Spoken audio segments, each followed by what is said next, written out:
தேவனுடைய நாமம் மகிமைப்படுவதாக. நாம் 2 நாளாகமம்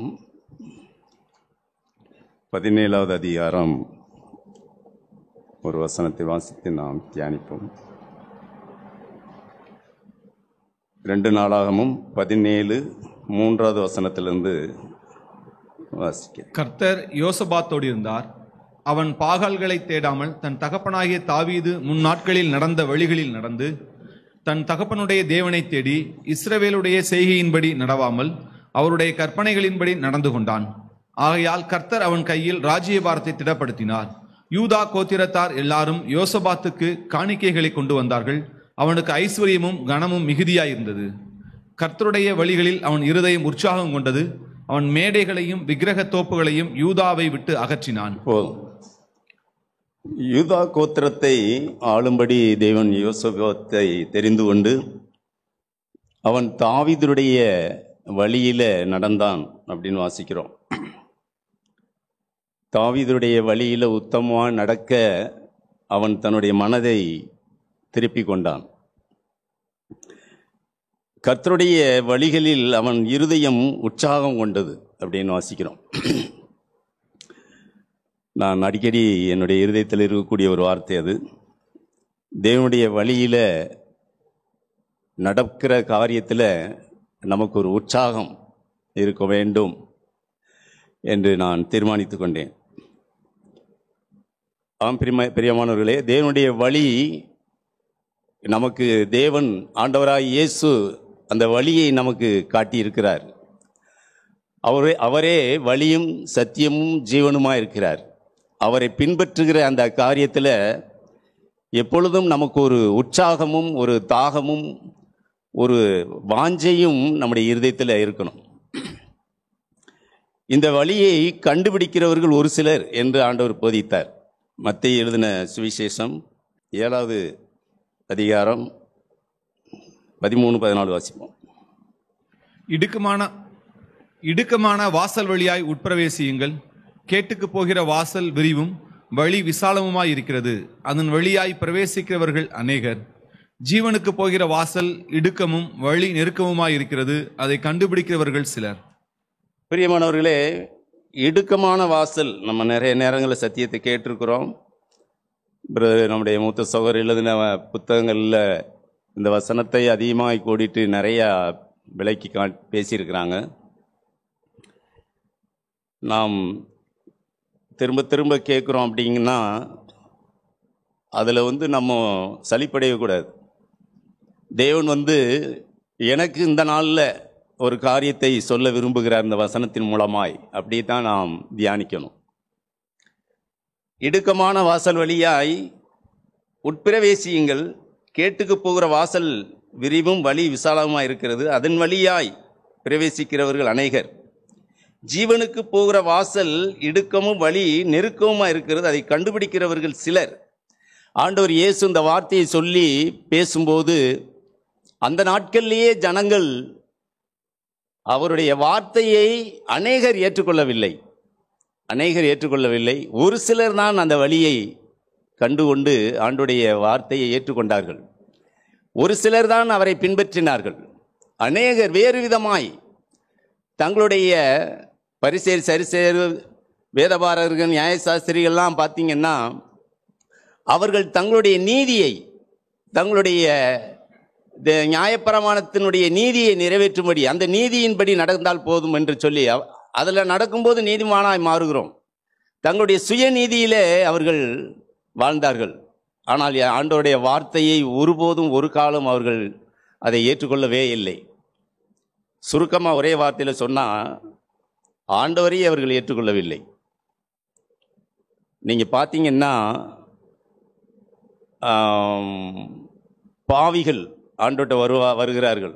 நம்ம பார்க்குறோம், நமக்கு தெரியும். கையுமையுமாய் பிடிப்பட்ட ஸ்திரியான இருந்தாலும் சரி, சமாரியா ஸ்திரியாக இருந்தாலும் சரி, விபச்சார ஸ்திரியாய், அடுத்து நம்ம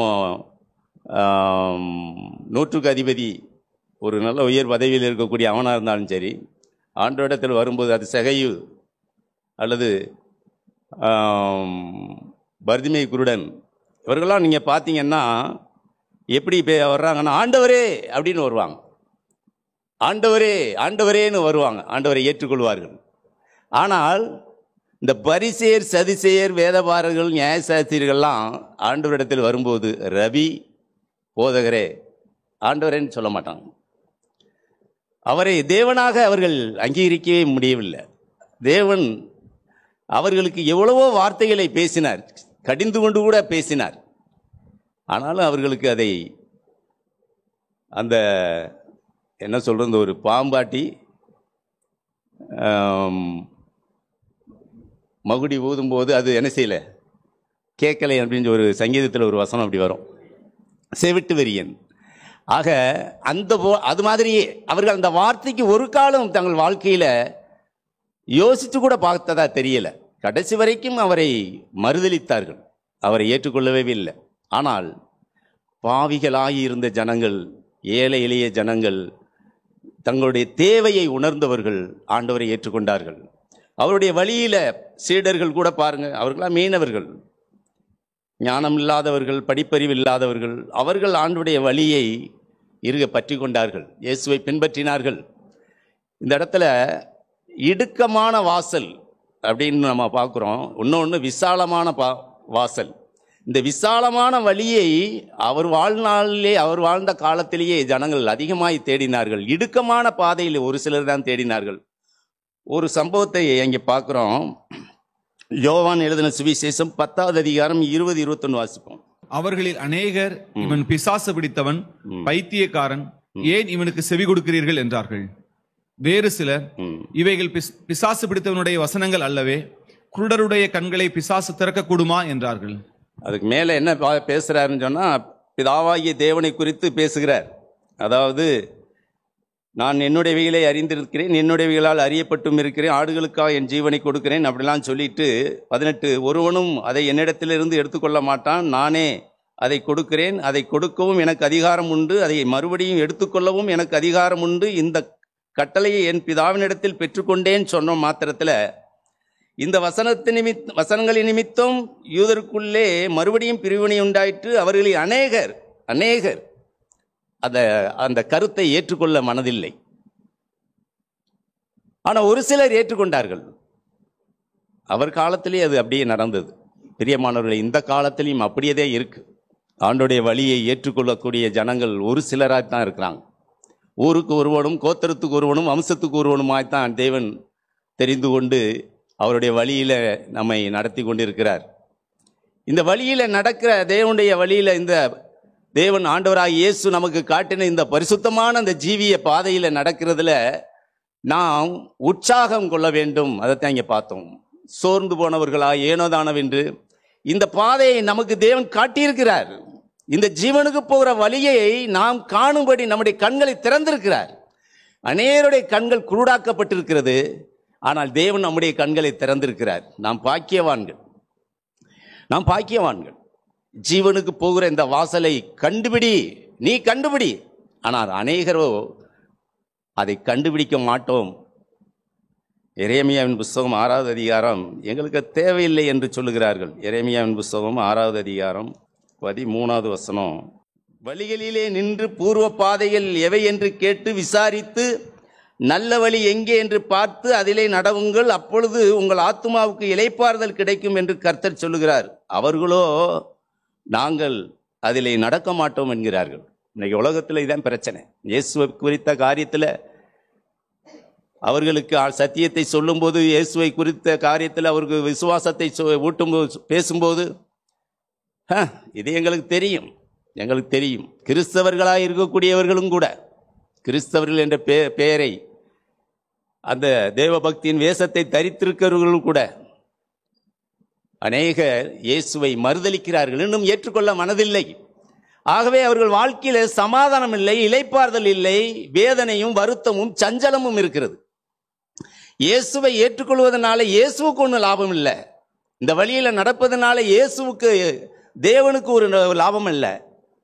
நான் நீதிமானாய் இந்த பூமியில வாழ்வதனால அவருக்கு ஒரு லாபம் கிடையாது. எனக்கே என்னுடைய வாழ்க்கை இளைப்பாறுதல், என்னுடைய வாழ்க்கையில விடுதலை, என்னுடைய குடும்பம், என்னுடைய பிள்ளைகள், என்னுடைய பிரச்சனையை அவர் எனக்குள்ளாய் இருந்து என்னை நடத்தி சரி பண்ண விரும்புகிறார்.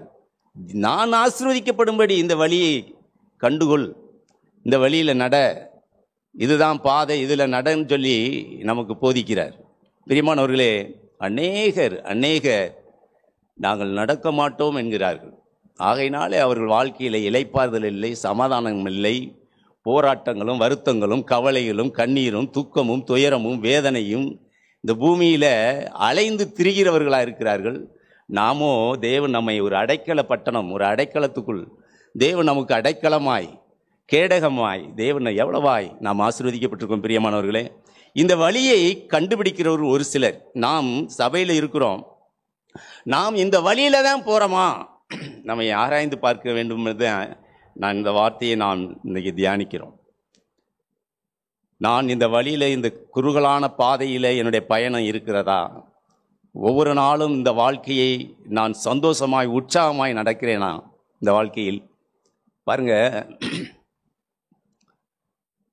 2 மனிதர்கள்,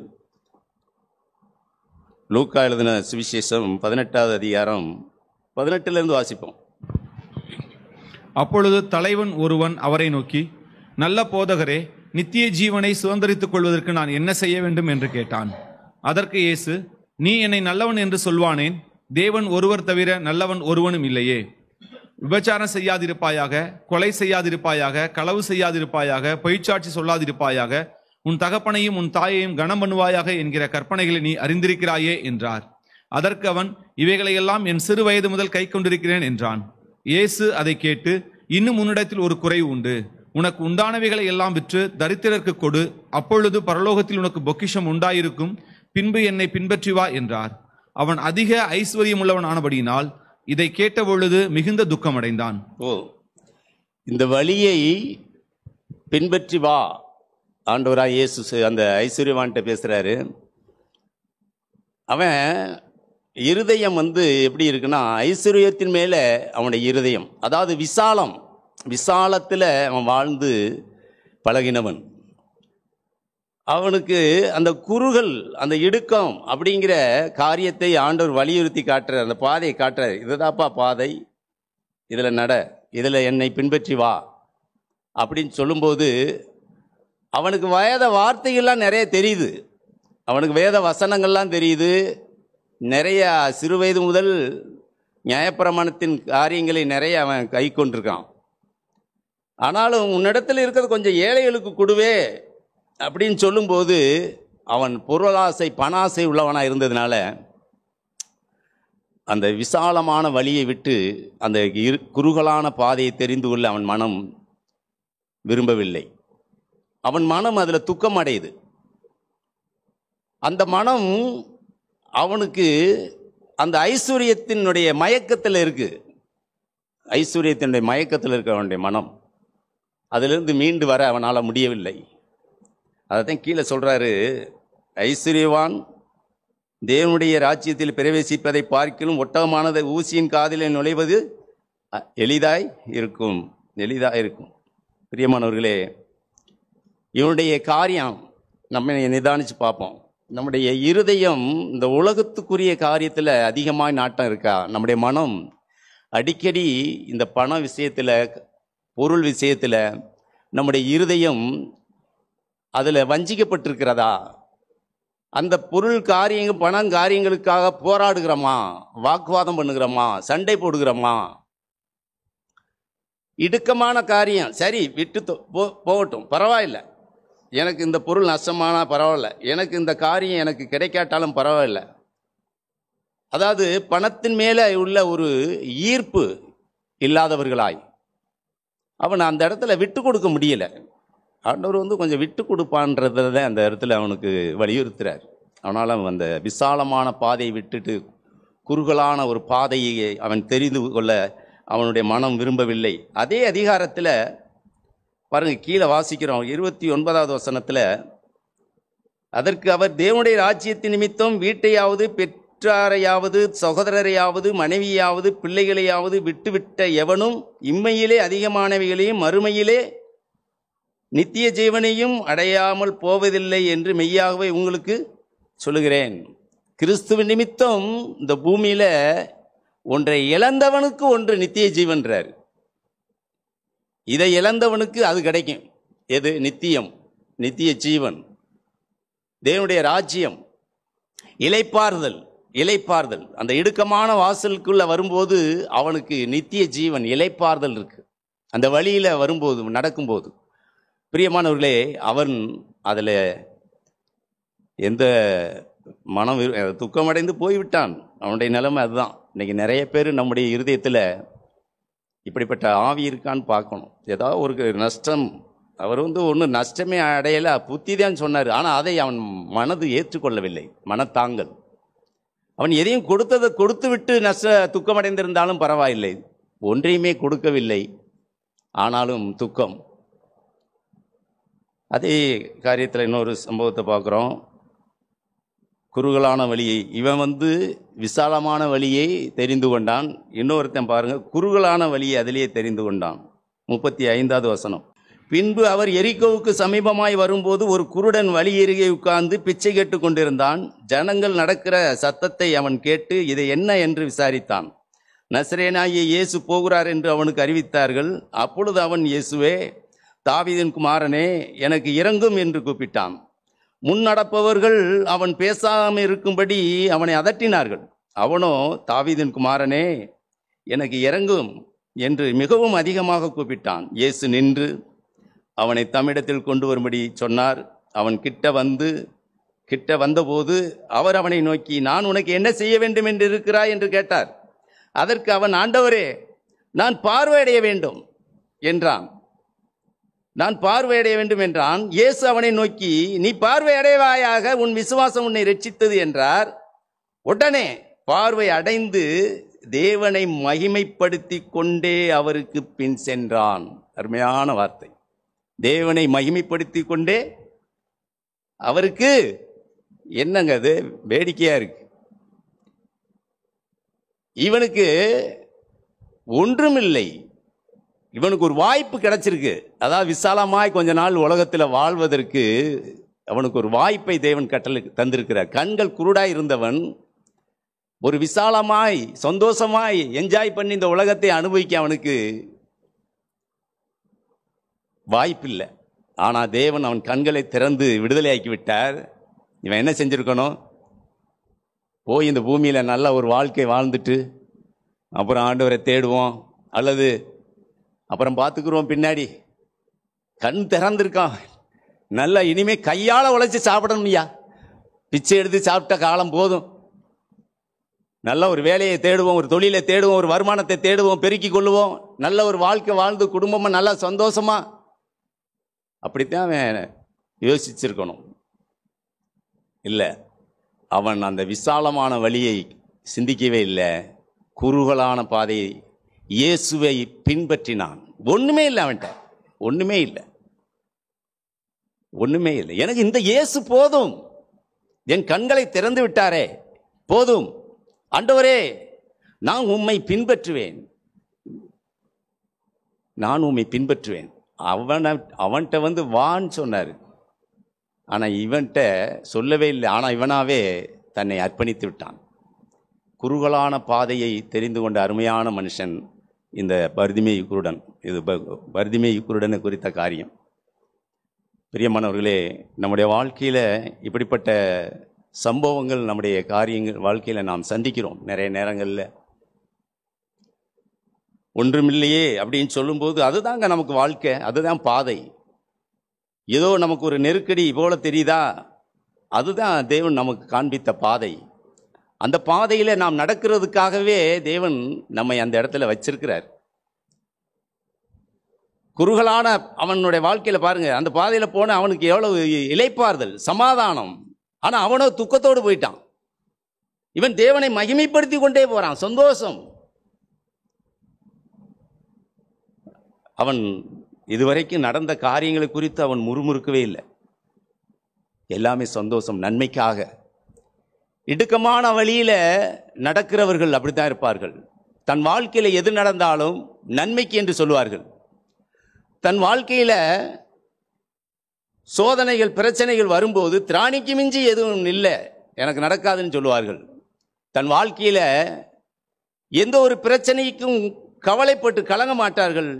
எல்லாவற்றையும் ஸ்தோத்திரத்தோடு தேவனுக்கு தெரியப்படுத்துவார்கள். இவர்கள்தான் குறுகலான பாதையை தெரிந்து கொண்டவர்கள்.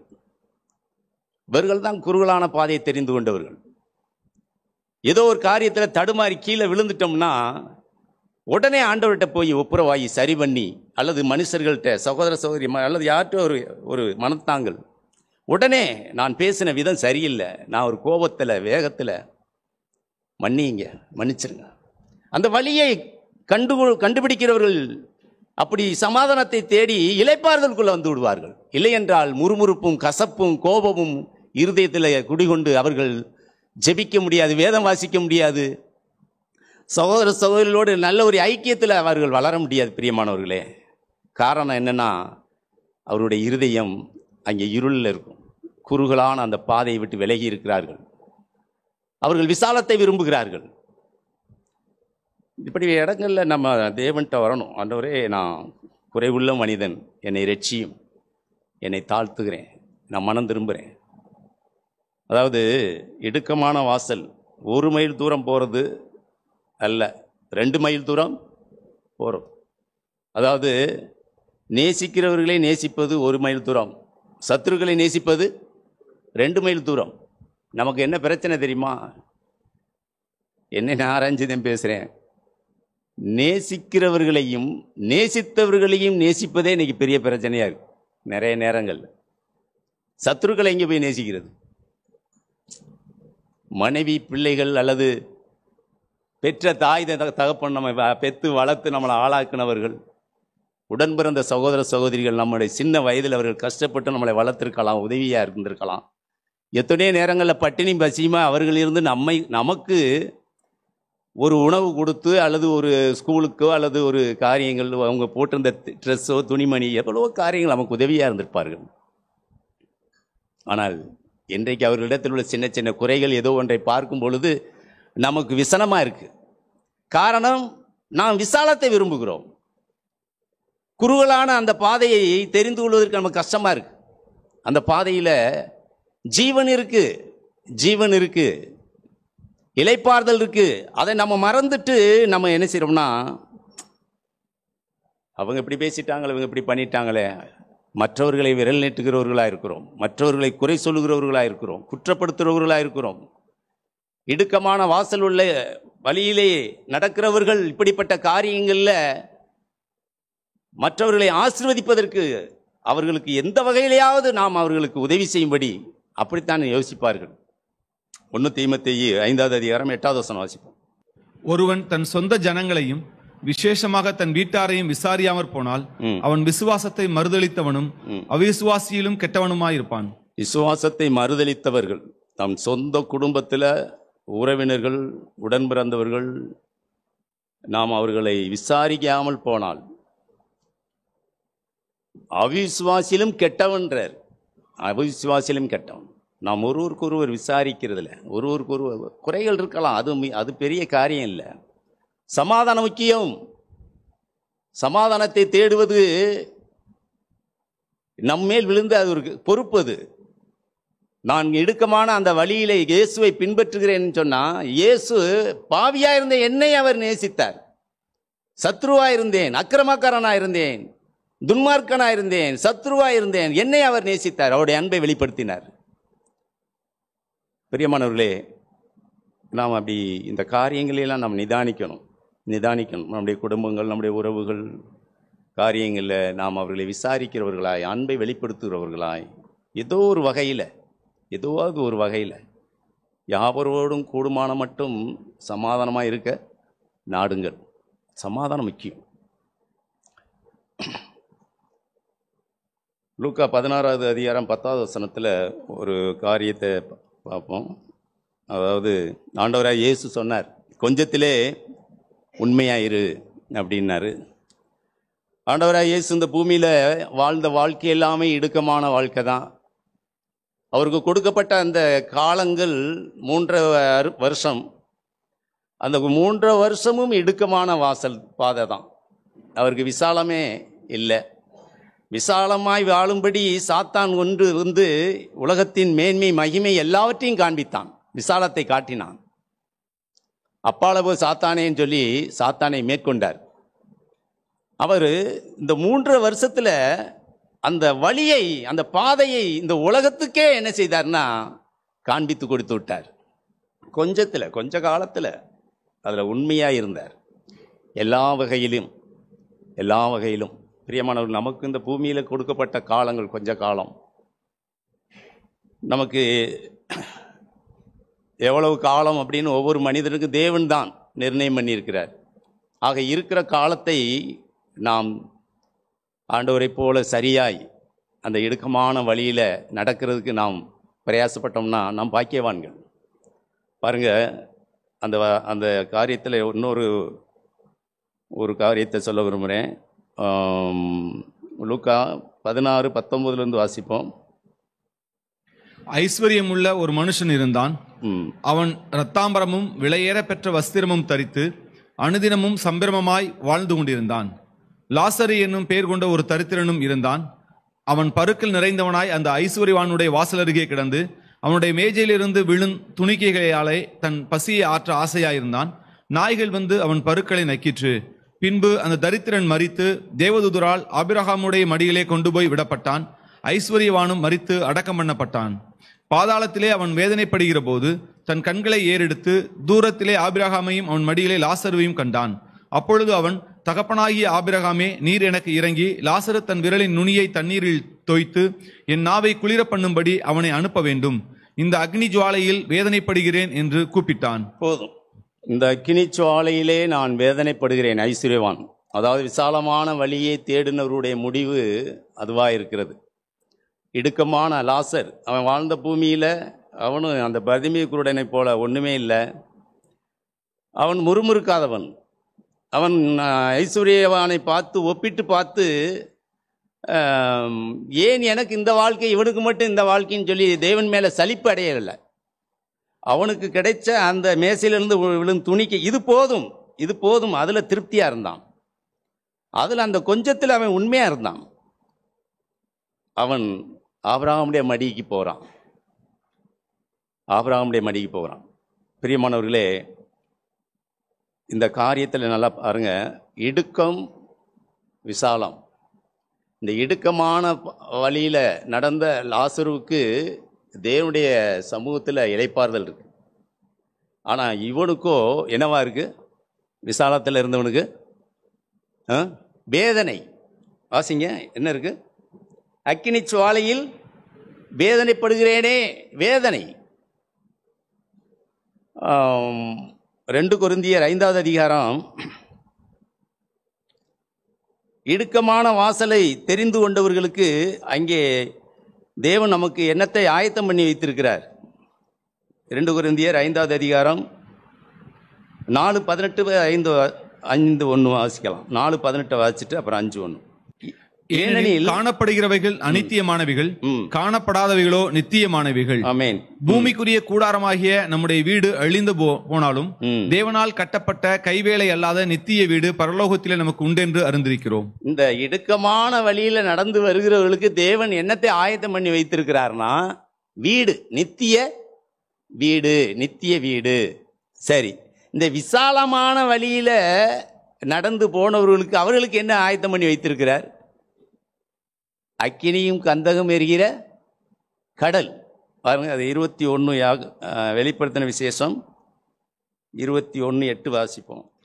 பயப்படுகிறவர்களும் அவிசுவாசிகளும் அருவருப்பானவர்களும் கொலை பாதகரும் விபச்சாரக்காரரும் சூனியக்காரரும் விக்கிரக ஆராதனைக்காரரும் பொய்யர் அனைவரும் 2ஆம் மரணமாகிய அக்கினியும் கந்தகம் எரிகிற கடலிலே பங்கடைவார்கள் என்றார். அந்த அக்கினியிலே நான் வேதனைப்படுகிறேனே. பாருங்க, கொஞ்ச பேர் இருக்கிறவங்களுக்கு வீடு, அநேகருக்கு வீடு போதுமா? வீடு பத்தாது. அநேகருக்கு இதுதான் தேவையா இருக்கு, கடல் தான் தேவையா இருக்கு. தேவன் எவ்வளவு கரெக்டாக அந்த வார்த்தைகளெல்லாம், ஒரு எழுத்தும் ஒரு உறுப்பும் அவமாய் போவதில்லை. வீடு கொஞ்சம் பேர், இந்த குறுகலான வழியை பின்பற்றி வருகிறவர்கள் ஒரு சிலர், அவர்களுக்கு வீடு, நித்திய வீடு. ஆனால் அநேகர் வேறு விதமாய் நடக்கக்கூடிய ஜனங்கள், அநேகர் மனம் திரும்பாதவர்கள், விசாலத்தை தெரிந்து கொள்கிறவர்கள், அவர்களுக்கு கடல், அக்கினியும் கந்தமும் எரிகிற கடல். ஆக பிரியமானவர்களே, இதை மனதில் வைத்தவர்களாய் நாம் வேதனைப்படுகிற வாழ்க்கை இந்த பூமியில் இருக்குது. அதே சமயத்தில் இளைப்பாறுதலான ஒரு வாழ்க்கை வாழக்கூடிய இந்த பூமியில் அந்த ஒரு வாழ்க்கையை தேவன் வைத்திருக்கிறார். எதை கண்டுபிடிக்கிறோம்? எதை தெரிந்து கொள்கிறோம்?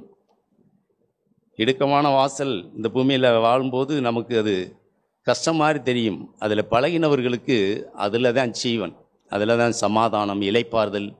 ஆகவே பிரியமானவர்கள், நம்முடைய வாழ்க்கையில் எப்போவுமே இடுக்கத்தை தெரிந்து கொள்வதில் நாம் பிரயாசப்படுவோம். உற்சாகமாக இருப்போம், உற்சாகம் கொள்வோம். பூமிக்குரியவைகள் அல்ல, இடுக்கத்தில் இருக்கிறவர்கள் பூமிக்குரியவைகள் அல்ல, மேலானவைகளை தேடுவார்கள். இடுக்கத்தில் இருக்கிறவர்கள் புசிப்பும் குடிப்பும் அல்ல, அவர்கள் தேவனுடைய சமாதானத்தையும் சந்தோஷத்தையும் தேடுவார்கள். இடுக்கத்தில் இருக்கிறவர்கள் மாம்சத்துக்குரியவர்கள் அல்ல, அவர்கள் ஆவிக்குரியவர்கள். ஆக பிரியமானவர்கள், இப்படிப்பட்ட வார்த்தைகள் நமக்கு தெரியும். ஆனாலும் சோதனை வரும்போது, சூழ்நிலை வரும்போது நம்முடைய மனம், என்னுடைய மனம் விசாலத்தை அநேக நேரங்களில் நாடுது.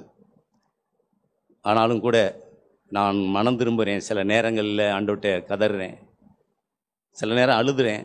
ஆண்டவர் எனக்கு அதில் இரக்கம் பாராட்டுகிறார், கிருபை தருகிறார். பலவந்தம் பண்ணி இந்த வழியில் நாம் நடக்க பிரயாசப்படுவோம். தேவன் நம்முடைய கண்களை திறப்பாராக. ஆமென்.